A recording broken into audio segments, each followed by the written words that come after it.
Jensen Reeves had been in plenty of tight spots during his decade hauling cargo through the outer systems, but nothing like this.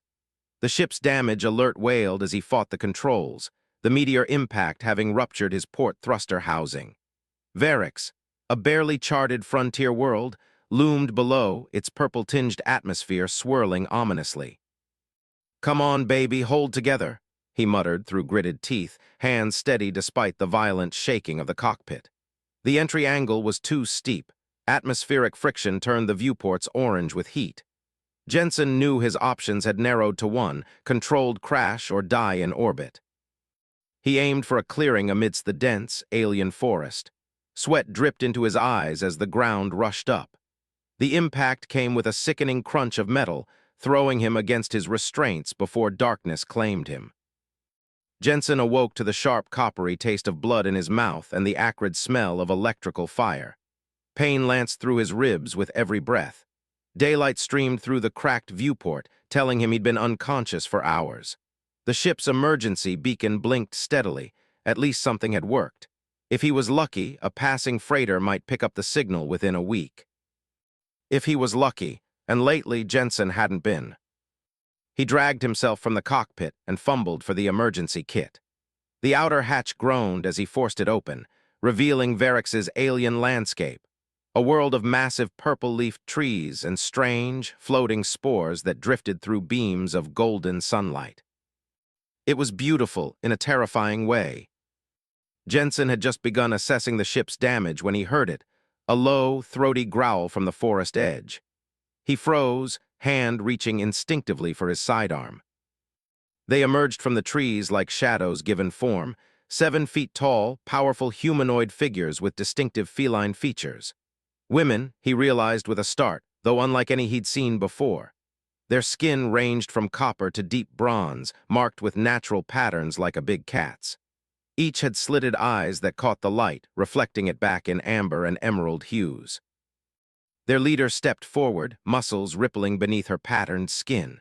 Her mane, there was no other word for it, was a wild cascade of dark hair streaked with blood red. Unlike the others who wore simple leather armor, she bore intricate metal pauldrons and bracers inscribed with glowing symbols. A curved blade hung at her side. "You're on Zadari hunting grounds, Skyfallen 1, she said in surprisingly clear standard, her voice deep and melodic despite the threatening rumble beneath it. "Your vessel is our prize now." Jensen raised his hand slowly. "I'm just a cargo hauler. My name is Jensen Reeves. The crash wasn't intentional." The leader circled him, nostrils flaring slightly as she scented the air around him. Her eyes, golden with vertical pupils, assessed him with unnerving intensity. "I am Koravex, daughter of Warlord Thaxon," she announced. "And you are?" "Interesting." She reached out with startling speed, one clawed finger tracing the line of his jaw. "I have never seen your kind before." "Human," Jensen supplied, trying not to flinch from her touch. "From Earth, though I haven't been home in years." Koravex's lips curled into something between a smile and a snarl, revealing sharp canines. "The Zadari take what we find, human. Today, that includes you." One of her warriors spoke in their native tongue, a series of growls and purrs that Jensen couldn't follow. Koravex responded sharply, silencing the objection. "The others think I should kill you quickly," she translated, her eyes never leaving his face. "But I see potential in you, Skyfallen 1. You will come with us." "And if I refuse?" Jensen asked, though he already knew the answer. Koravex's smile widened, predatory and intrigued. "Then you die here and we take your ship anyway." She leaned closer, her breath warm against his ear. "But I think you're smarter than that, and I think you want to live, almost as much as I want to learn what brings a lone human to the edge of known space." Jensen lowered his hands slowly. The warlord's daughter wasn't giving him a choice, but something in her eyes told him there was more to her interest than simple conquest. "Lead the way," he said, "but I want my emergency kit." Koravex nodded once, and Jensen Reeves reluctantly took his first steps as captive of the Zadari raiders. The journey to Koravex's stronghold took most of the day. Jensen's hands were bound, but he was allowed to walk rather than being dragged behind their mounts, massive six-legged beasts with scaled hides that the Zadari called Draksha. The terrain grew increasingly vertical as they ascended into mountains shrouded by violet mist. When the fog finally cleared, Jensen caught his breath. The fortress wasn't built upon the mountain, it was carved into it. Massive stone facades merged with natural rock formations, creating a formidable citadel that seemed to grow from the mountain itself. Sentries with spears stood atop carved battlements, their feline eyes reflecting the setting sun. "Impressive," Jensen said, genuinely awed. Korovex's ears twitched slightly, the first hint of pride he'd seen. "Zadari has stood for 10 generations. My grandfather's grandfather began its carving." Inside, Jensen discovered the fortress was even more remarkable. Massive halls with vaulted ceilings were illuminated by bioluminescent fungi growing in strategic patterns. Warriors trained in circular fighting pits, their movements fluid and deadly. Children, smaller versions of the adults with oversized eyes and softer features, watched Jensen with unbridled curiosity. He was brought to a chamber deep within the mountain, surprisingly comfortable with furs covering stone furniture, and a small waterfall trickling down one wall into a bathing pool. "You will stay here," Korovex announced, cutting his bindings with one sharp claw. "Attempt escape, and my warriors will track you before you reach the lowlands."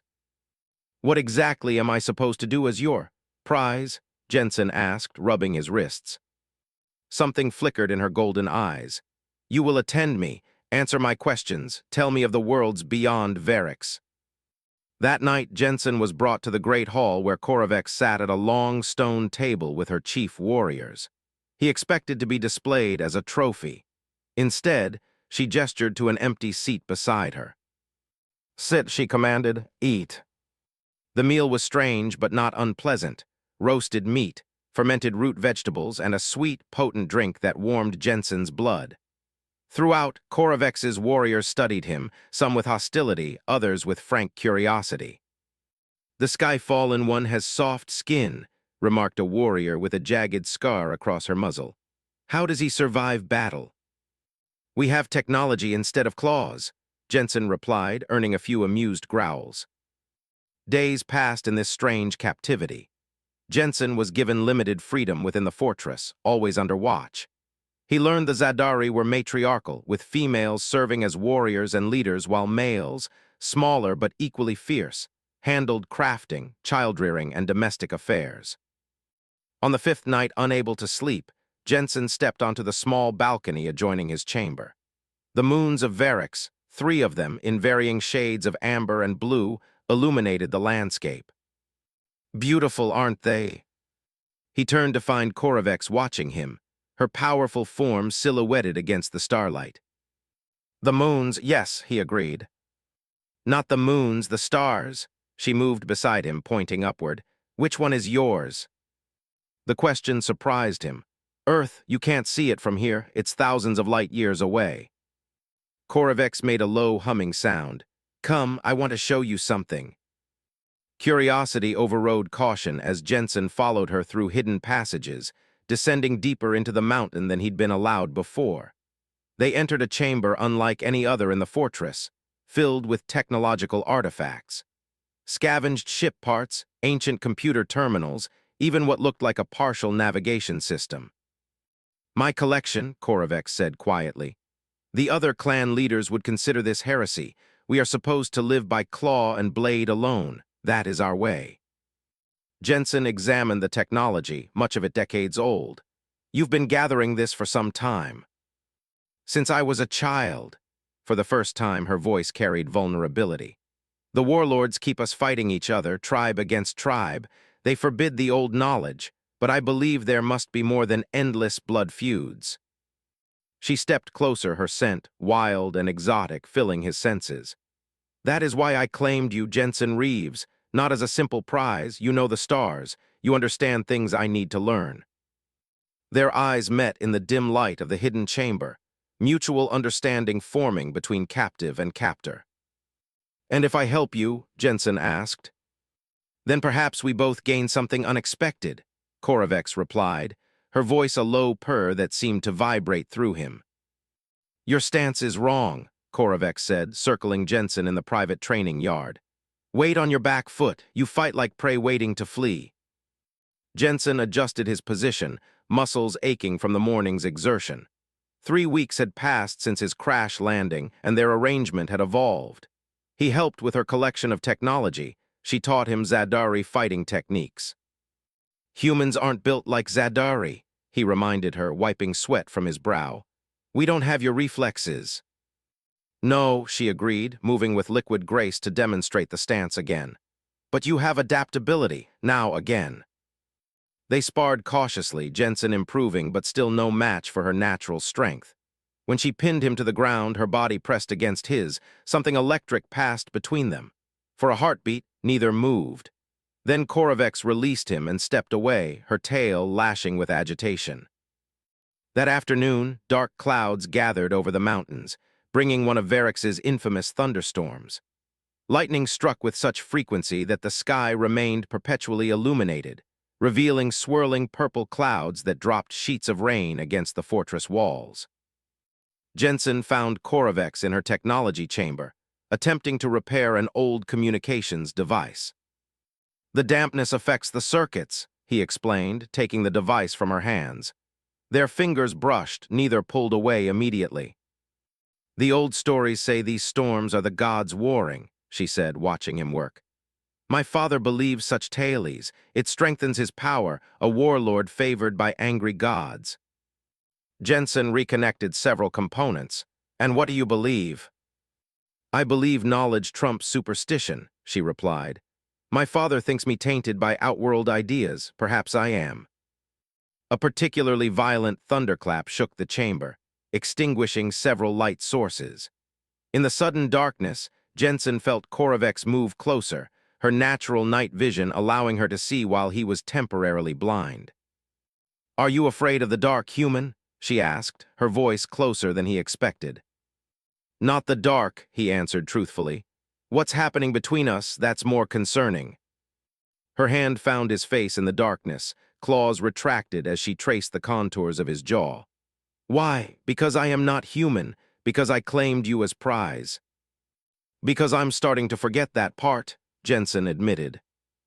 The kiss, when it came, was neither human nor Zadari, but something born of both worlds, tentative at first, then hungry with exploration. Her skin was warmer than a human's, vibrating with a subtle purr that intensified as he pulled her closer. They came together as the storm raged outside, discovering each other's differences and similarities with increasingly urgent touches. Her strength could have broken him, but she was careful, gentle even as passion overtook them both. In the aftermath, they lay entwined on the chamber floor, the repaired communications device forgotten beside them. This changes things, Jensen said finally, stroking the soft fur that ran along her spine. Korovec's eyes glowed in the darkness. Yes, though I'm not certain how. 2 days later, Jensen detected the first signs of trouble. Whispers followed him through the fortress halls. Warriors who had begun to accept his presence now watched with open hostility. One morning, he overheard 2 of Korovec's lieutenants arguing in their native tongue, catching enough words to understand they questioned her leadership. Your people don't approve of us, he told her that evening as they examined star charts he'd drawn from memory. It is not you they disapprove of, she corrected. It is my interest in technology, my questioning of traditions. You are simply the embodiment of those concerns. Jensen pointed to a star system on the chart. This binary system might have planets suitable for your people if things become untenable here. Korovec's expression darkened. You speak of leaving Varex. This is our ancestral home. I'm talking about options, he clarified. My distress beacon is still active. Eventually, someone will come looking. She turned away, her tail swishing in agitation. And you will leave. I could come back, Jensen offered, with proper ships with technology that could help your people. My father would never allow such contact, she said bitterly. The warlords maintain power through isolation. Later that night, as they lay together in her private chambers, a rare moment of peace amid growing tensions, Jensen traced the striped patterns on her shoulder. Where I come from, there are worlds where different species coexist, he murmured. Trade, cultural exchange, even relationships. Korovex's golden eyes studied him. And could you envision such a life with someone like me? Before Jensen could answer, a thunderous explosion shook the fortress. Alarms, primitive but effective, echoed through the stone corridors. Korovex leapt up, grabbing her weapons. "What's happening?" Jensen asked, reaching for his clothes. Her expression had transformed to the fierce warrior he'd first encountered. "We're under attack. Someone has betrayed us. They've breached the lower defenses." Her eyes met his, sudden suspicion flaring. "Did you signal them somehow?" "What? No," Jensen protested. "I wouldn't." Another explosion cut him off. Korovex hesitated only a moment before making her decision. "Stay here," she commanded, then softened momentarily. "Please, for your safety as much as my trust." She rushed from the chamber, leaving Jensen alone with the sounds of battle beginning to echo through the fortress walls. Jensen couldn't stay put, not while Korovex was in danger. He grabbed a knife she'd given him for training and navigated the chaotic corridors. Warriors rushed past, paying him no attention in the confusion. From what he could gather, attackers had breached the eastern defenses, using explosives unlike anything the Zadari typically employed. He found Korovex in the Great Hall, issuing commands to her fighters. Blood, not hers, matted the fur on her forearm. Her eyes widened when she saw him. "I told you to stay hidden," she growled. "I thought you might need help," Jensen replied. Before she could respond, a massive Zadari male entered, flanked by elite guards. Unlike most males Jensen had seen, this one stood nearly as tall as Korovex, his mane streaked with gray, face marked with ritual scars. He wore elaborate armor adorned with trophies, claws, teeth, and what looked disturbingly like finger bones. "Father," Korovex said, bowing her head slightly. So this was Warlord Thaxon. His golden eyes, so like his daughter's, settled on Jensen with predatory interest. "This is the sky-fallen creature I've heard so much about," the warlord rumbled. "The one you've kept secret from me." "He is my prize," Korovex stated firmly, "claimed by right of discovery." Thaxon circled Jensen, nostrils flaring. "A prize or a pet? My informants tell me you've developed unnatural affections for this alien, that you consort with him while amassing forbidden technology." Jensen saw Korovex stiffen, her hand moving subtly toward her weapon. "Warlord Razak attacks our home, and you concern yourself with rumors," she challenged. "Razak attacks because I invited him," Thaxon replied coldly. "To test your loyalties, and you have failed, daughter." Understanding dawned on Korovex's face, quickly replaced by fury. "You betray your own clan over suspicions, over my interest in knowledge you fear." "The old ways have kept us strong," the warlord growled. "Your outworld fascinations make you weak. Razak's warriors will help cleanse this fortress of your sympathizers, and you," he gestured to his guards, "take her. The alien will be given to Razak as tribute." Jensen saw it coming a moment before it happened, the slight tensing of Korovex's muscles before she attacked. She moved with blinding speed, disabling 2 guards before anyone could react.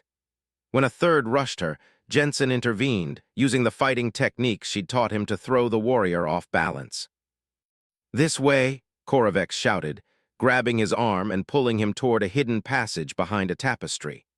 They fled through narrow tunnels carved into the mountain, the sounds of pursuit fading as they descended through passages only Korovex knew. They emerged hours later from a concealed exit halfway down the mountainside, the fortress still visible above them, smoke rising from several breached walls. "Everything you built," Jensen said quietly, "your people. Those loyal to me will either escape or adapt," Korovex replied, her voice tight with controlled emotion. "The others were already lost." They traveled through the night, avoiding the main trails. Korovex moved with certainty toward some destination, though she wouldn't explain where. By dawn, they reached a vast plateau dotted with ancient stone pillars, remnants of some long-abandoned civilization. "What is this place?" Jensen asked as they sought shelter in a partially collapsed structure. "The ancestors' observatory," she explained, brushing dust from carved symbols that resembled star patterns. My mother brought me here as a child before she died challenging my father's cruelest edicts. The warlords forbid coming here. They claim it's cursed. Jensen examined the ruins with growing excitement. The architecture was unlike anything he'd seen on developed worlds, yet the symbols were unmistakably astronomical notations. These are star maps, he realized. Whoever built this was tracking celestial objects, maybe even plotting interstellar courses. Koravex nodded. The oldest Zadari legends speak of ancestors who traveled between worlds. Most believe them myths. But you don't, Jensen guessed. I believe my people weren't always isolated on Varix.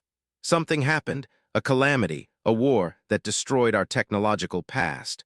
The warlords rose in the aftermath, maintaining power by keeping us primitive, divided. They ventured deeper into the ruins. In what appeared to be a central chamber, Jensen found something that made his breath catch, an ancient control panel, partially buried under debris. This isn't just astronomy, he said excitedly. This was some kind of communication array or defense system. Koravex helped him clear away the rubble. As night fell, they made camp in the chamber, a small fire casting long shadows across the alien technology. Outside, the sounds of Varix's nocturnal predators echoed across the plateau. They'll hunt us, Koravex said, staring into the flames. My father will not stop until he finds us both. Jensen looked at her, this fierce, remarkable woman who had claimed him as property only to risk everything defending him. Without her clan, without her fortress, she seemed both more vulnerable and more dangerous. We'll figure this out, he promised, taking her hand. Together. She met his gaze, something softening in her golden eyes. When I first saw you by your crashed ship, I thought the gods had sent me a gift. I never imagined you would cost me everything I had. Do you regret it? Jensen asked quietly. Koravex leaned forward, pressing her forehead against his in an intimate Zadari gesture. No, she whispered, but I fear what comes next. Above them, through a gap in the ancient ceiling, Jensen's distress beacon pulsed steadily into the night, calling out to the stars. Dawn's first light revealed details they'd missed in darkness. The control panel wasn't merely ancient technology. It was still operational at some minimal level. Faint power signatures hummed beneath Jensen's fingers as he cleared centuries of dust from its surface. It's still drawing energy from somewhere, he told Koravex. That shouldn't be possible after so long. She crouched beside him, ears twitching with interest. The legends speak of eternal fire beneath the mountains, perhaps not metaphorical. Geothermal power, Jensen nodded. If your ancestors tapped into it, the system could theoretically run for millennia. They worked through the morning, Jensen applying his technical knowledge while Koravex translated ancient Zadari symbols. By midday, they'd made a breakthrough. The facility wasn't a simple observatory, but a planetary defense system. The ancients had built it to protect Varix from orbital threats. If we can reactivate it, Jensen explained, excitement evident in his voice, it could give your people leverage against any warlord. No more blood feuds, no more keeping technology suppressed. Koravex's expression remained cautious. My father would say you want to restore it for yourself, to summon your own people to conquer us. The accusation stung, but Jensen understood her hesitation. I want to help you. If that means leaving when this is done, I will. Something flickered in her eyes, pain, perhaps, or resignation. Before she could respond, her heightened senses detected movement outside. She signaled for silence, drawing her blade. The raiders came from multiple directions, Thaxon's trackers mixed with warriors bearing Warlord Razak's insignia. Jensen and Koravex fought back-to-back, her ferocity matched by his growing skill. They were outnumbered, but the narrow passages of the ruins favored defenders. During a momentary respite, they barricaded themselves in the central chamber. Blood matted Koravex's fur from a shoulder wound. Jensen had a gash across his ribs that burned with each breath. We need to activate the system now, he urged, turning back to the controls. It's our only advantage. While Koravex reinforced their barricade, Jensen rerouted power conduits, forcing ancient technology to awaken. The chamber hummed with increasing energy, dust shaking loose from the ceiling. "Even if it works, the warlords will never stop hunting us," Koravex said grimly. "Then we give them something bigger to worry about," Jensen replied, inputting the final sequence. The entire plateau shuddered as machinery dormant for centuries awakened. Outside, their pursuers shouted in alarm. A section of wall slid open, revealing a hidden arsenal, weapons far beyond current Zadari technology. "Energy weapons," Koravex breathed, taking one reverently, "like in the oldest stories." The barricade burst inward. Thaxon himself led the charge, his massive form filling the doorway, rage contorting his features. When he saw the activated technology, true fear crossed his face for the first time. "Abomination," he roared at his daughter. "You would destroy everything our people stand for." "I'm saving our people," Koravex countered, leveling the energy weapon. "From you and all who would keep us shackled to endless war." A tense standoff followed, broken by an unexpected sound, a distant sonic boom that shook the ruins. Jensen recognized it immediately, atmospheric entry. "My distress call," he realized. "Someone's responding." Through gaps in the ancient ceiling, they glimpsed a sleek rescue craft descending toward the plateau. The warlord's warriors scattered in superstitious terror, but Thaxon stood his ground. "You've doomed us all," he snarled at Koravex. "The Outworld invaders will finish what you started." Jensen activated the facility's communications array, broadcasting on standard emergency frequencies. "This is Jensen Reeves. Do not engage local population. Repeat, peaceful contact only." The rescue ship landed outside the ruins. While Thaxon was distracted, Koravex made her decision. Rather than killing her father, she stunned him with the ancient weapon. "Gather your most trusted warriors," she told one of her former lieutenants who had sided with them. "Bring him back to the fortress.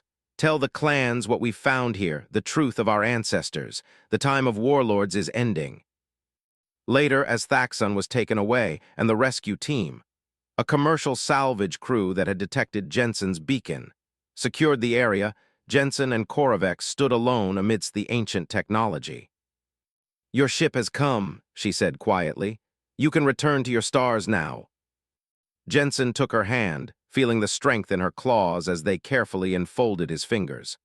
"Or I could stay, help mediate between your people and mine. There's so much potential here." "The clan would never accept an Outworlder as their leader," she warned. "I'm not talking about leading," Jensen clarified. "I'm talking about partnership, your people, your rules, but with options they've never had before." Koravex studied him, her golden eyes reflecting the glow of the ancient controls. "And us? What of the warlord's daughter and her claimed prize?" Jensen smiled, brushing a hand along the soft fur at the nape of her neck. "I think we both know I stopped being your prize a while ago." "Then what are you?" she asked, a purr entering her voice as she moved closer. "Something new," he answered. "Something neither of our worlds has seen before." Above them, through the broken ceiling, Varix's 3 moons had begun their evening ascent. For the first time since his crash landing, Jensen saw them not as alien orbs in a foreign sky, but as the moons of a world that had, against all odds, become a second home. Koravex followed his gaze upward, then back to his face. Making her decision, she drew him into an embrace that bridged their 2 species, the warrior and the star traveler, creating their own constellation. "My mother once told me that destiny exists in the pattern of stars," she murmured against his ear. Perhaps she was right. The ancient facility continued its awakening around them, systems dormant for generations flickering to life, much like the civilization that would now have a second chance. Not purely of Varix, not wholly of Earth, but something unique forged in the heat of survival and tempered by something neither had expected to find: love across the stars.